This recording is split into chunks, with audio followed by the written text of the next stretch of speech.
मी नीलम. आज जर आपण रांगोळी बोलूया बरं का. रांगोळी हा सगळ्या स्त्रियांचा आवडता विषय, कलाकारांचा आवडता विषय. पण मी आज जे काही सांगणार आहे ते इतकं भन्नाट आहे म्हणून तुम्हाला सांगते. रांगोळी आणि मेंदूचा विकास. बुचकळ्यात पडलात ना. रांगोळी आणि मेंदूचा विकास यांचा दूर दूरपर्यंत तरी काही संबंध असू शकेल का? एक फक्त डेकोरेशनचा विषय आणि दुसरा चक्क न्यूरोलॉजी सारखे क्लिष्ट सायन्स. पटत नाहीये ना. एक सांगू का, सनातन हा धर्म नसून एक विशिष्ट जीवन प्रणाली, एक विचार प्रणाली आहे. आणि आपल्याला लावून दिलेल्या ह्या सगळ्या गोष्टींमागे खूप गर्भित अर्थ आहे, शास्त्र आहे. मेंदूचा विकास होताना त्यातील दोन न्यूरॉन्स मधील कनेक्शन्स तयार होऊन विकास होत असतो. जितके जास्त हे मज्जातंतूंचे जाळे तीव्र व गुंतागुंतीचे होत जाईल तितका जास्त मेंदूचा विकास होत जातो, ज्याला इंटरन्यूरल कनेक्शन्स असे म्हणतात. पण हे कनेक्शन्स वाढतात कुठल्या कुठल्या गोष्टीने? तर जितका मेंदू तुमचा ॲक्टिव्हली एंगेज राहील, म्हणजे T V, mobile, screen, reels बघताना तुमचा मेंदू पॅसिव्हली एंगेज असतो, ज्याने मेंदूचा विकास तर सोडाच, पण मेंदू थकतो. परंतु जितके लहान मूल वेगवेगळ्या परिस्थितींना एक्सपोज होईल तितके हे न्यूरल कनेक्शन्स वाढत जातात आणि मेंदूचा विकास होत जातो. पण मग जसे जसे वय वाढत जाते तसे तसे एज रिलेटेड ब्रेन ॲट्रॉफी नावाचा प्रकार सुरू होतो. म्हणून वृद्धापकाळामुळे मेंदू सुकणे किंवा आकार कमी होणे आणि त्यामुळे विसरायला होणे, गोंधळ वाढणे, आत्मविश्वास कमी होणे, काही काळापुरते एकदम सगळं ब्लॅक वाटू लागणे अशा समस्या उद्भवतात. हे होऊ नये असे वाटत असेल तर मेंदूला चालना देणारे काम सतत करत राहिले पाहिजे, नाहीतर स्मृतिनाश झपाट्याने सुरू होतो. आता ह्या सगळ्याशी रांगोळीचा संबंध काय? खरे तर ज्याने कोणी या पारंपरिक रांगोळीचा शोध लावला तो मोठा सायंटिस्ट म्हणावा लागेल.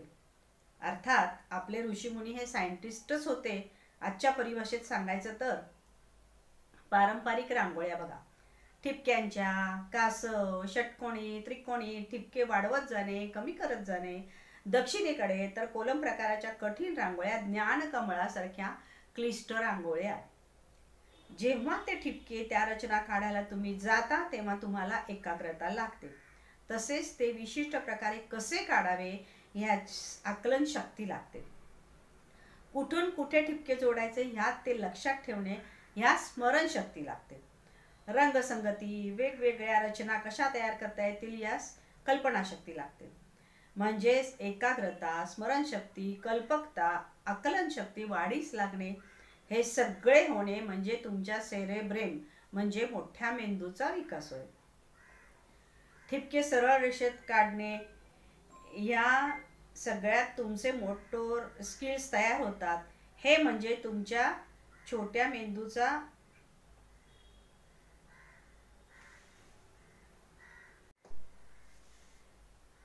सेरेबेलमचा विकास होय. आणि ह्या सगळ्याचे प्रशिक्षण लहानपणापासूनच मुलांना घरातूनच मिळावे म्हणून घरासमोर रोज आईने रांगोळी काढण्याची प्रथा.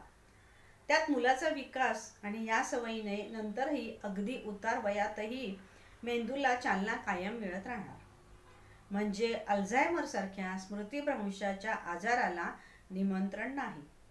दाक्षिणात्य कोलम आणि ज्ञानकमळासारख्या रांगोळ्या तुम्ही खरंच काढून बघा. इट्स अ ब्रेन गेम, हे जाणवेल तुम्हाला. मी नुकतंच माझ्या मुलीला ज्ञानकमळाची रांगोळी शिकवली. ती म्हणाली, आई हे खूप चॅलेंजिंग आहे आणि इंटरेस्टिंग सुद्धा. अर्थात लहान असल्याने तिला एकदा शिकवताच लगेच काढता आली, परंतु ही रांगोळी परंपरा खूप शास्त्रीय आहे व ब्रेन स्टॉर्मिंग सुद्धा हे मात्र खरे. माझ्या एका अमेरिकन डॉक्टर मित्राने एकदा मला विचारले की this your rangoli art is very beautiful, but why to waste so much so colour and material daily and also the daily hard work of making designs and rubbing it next day.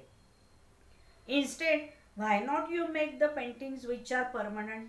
I replied, Dr. Eddy, as you are a doctor, You are a science person.